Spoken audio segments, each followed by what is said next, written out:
Hi everyone, मैं प्रिया और अपने चैनल पर आप सभी का स्वागत करती हूँ। चलिए, तो हमने लास्ट वीडियो में आपको बताया था कि कैसे अश्वत्थामा मतलब ब्रह्मास्त्र चला दिया था सुनते ही कि उसके जो पिताश्री थे गुरु द्रोण, उनकी हत्या हो गई है। देखिए, आज हम आपको युद्ध का 15वां दिन बताएंगे। उसमें जो नया सेनापति होते हैं वो कर्ण बन चुके होते हैं, है ना। जो सेना की जो कमान संभालते हैं, है ना। देखिए, 15वें दिन कौरव सेना की कमान नए सेनापति ने संभाल ली। वो कौन थे नए सेनापति? कर्ण। राजा शल्य को उनका सारथी नियुक्त किया गया। पांडवों ने ज्योतिषों से अर्जुन और कर्ण की युद्ध का मुहूर्त निकलवाया। युद्ध स्थल में युद्ध का आरंभ का नगाड़ा बजते ही अर्जुन ने कर्ण पर भयानक आक्रमण कर दिया। उसके पीछे उसकी मदद के लिए भीम था, जिसके साथ ताजा दम और वीर सैनिकों की एक टुकड़ी भी थी। भीम को अर्जुन की मदद के लिए आया देख दुशासन भी अपनी सेना सहित कर्ण की मदद को आगे आ गया। वे गरज गरज कर भीम पर बाण की वर्षा करने लगे। भीम का तो दुशासन को देखते ही खून खौल गया था, क्यों वह सिंह गर्जना करता हुआ उसकी ओर झपटा और रथ से खींचकर उसे धरती पर पटक दिया। उसके बाद उसने उसे उठने ही नहीं दिया और गदा के प्रहारों से उसका शरीर चूर चूर कर दिया। उसका वह हाथ काट डाला जिस हाथ से उसने द्रौपदी के केस पकड़े थे। इस समय भीमसेन किसी पिशाच से कम नहीं दिखा दे रहा था। अतः किसी पिशाच की भांति ही वह दुशासन का खून पीने लगा। उसके बाद वह उठा और दहाड़ दहाड़ कर दुर्योधन को ललकारने लगा। मतलब इस समय जो उसका भयानक रूप था ना भीम का, वो पांडव दल के जो योद्धा थे वो भी सहम गए थे कि भाई ये क्या कर रहा है। राजा शल्य कर्ण को ढाढ़स बंधा रहे थे, क्योंकि दुशासन की भीम ने जिस विभत्स ढंग से हत्या की थी उसे देखकर मतलब कर्ण का मनोबल ही टूट गया। शल्य के मतलब ढाढ़स बाधा बंधाने पर कर्ण पूरे वेग से युद्ध में तल्लीन हो गया। वह क्रोध में भर भर कर अर्जुन पर भयंकर रूप से बाण वर्षा करने लगा।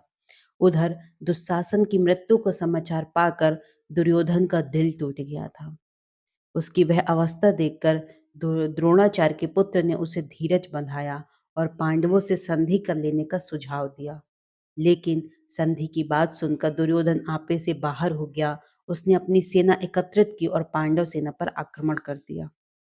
दूसरी तरफ कर्ण और अर्जुन में भीषण युद्ध चल रहा था।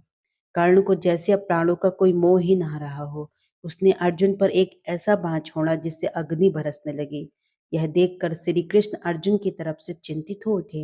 उन्होंने अश्वों को कुछ इस तरह से चलाया कि रथ का अगला हिस्सा 1 फुट नीचे मतलब लगभग नीचे हो गया था और अर्जुन उस अग्नि बाण से बच गया। वह बाण अर्जुन के मतलब सिर के पास से ही फुट के लगभग नीचे हो गया था। अर्जुन उस अग्नि बाण से तो बच गया और कहते हैं कि मतलब जो युद्ध के समय सिर पर पहने जाने वाली टोपी थी ना, उसमें लग गया था वो बाण और उसे उड़ाकर वो साथ ले गया। इस प्रकार मतलब बाल-बाल बचने के पश्चात अर्जुन क्रोध से पागल हो उठा और वह कर्ण पर बाणों की वर्षा की झड़ी सी लगा दी। दुर्भाग्य से कर्ण के रथ का बायां पहिया एक गड्ढे में घुस गया। यह देखकर कर्ण चिंतित हो उठा और उसने ऊंचे स्वर में पुकारकर अर्जुन से कहा, ठहरो अर्जुन, मुझे कीचड़ में से मतलब कहते हैं कि मुझे कीचड़ में से पहिया निकाल के दे दो।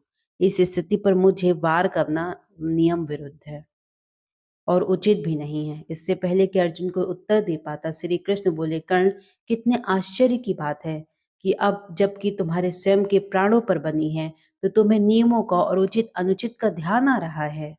क्या भरी सभा में द्रौपदी के अपमान के समय तुम्हें कोई आपत्ति की थी? क्या तुमने लाक्षागृह में पांडवों के जीवित जलाने के षड्यंत्र का विरोध किया था? क्या क्या तुमने भीम को विष देकर मारने की दुर्योधन की पत्नी की निंदा की थी? क्या इन सभी कुचक्रों में तुम दुर्योधन के साथ शामिल नहीं थे? क्या इस समय तुम्हें उचित अनुचित की बात करते लज्जा का अनुभव नहीं हो रहा? फिर क्या? क्या बालक अभिमन्यु पर, जो कि निहत्था था, तुमने पीठ पीछे से प्रहार करते समय ऐसा कोई विचार तुम्हारे मन में आया था? फिर क्या? कर्ण के पास किसी भी प्रश्नों के किसी भी का एक भी उत्तर नहीं था।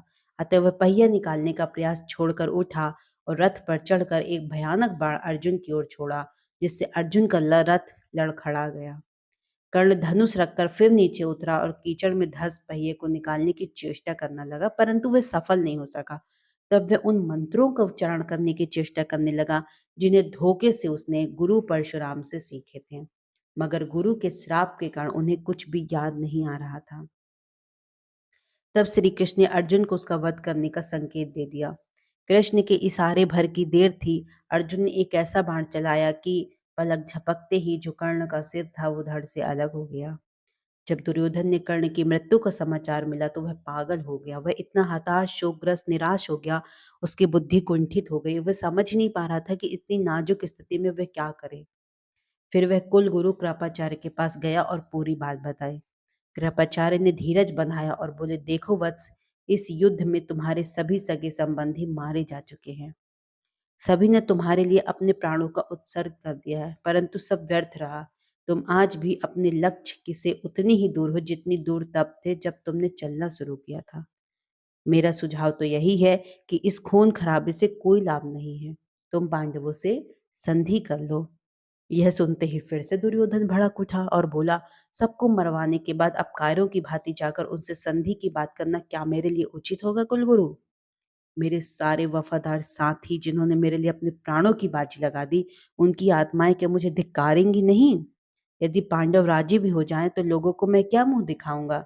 इस हालत में अपने हिस्से का राज पाकर भी क्या मुझे मानसिक शांति मिल सकेगी?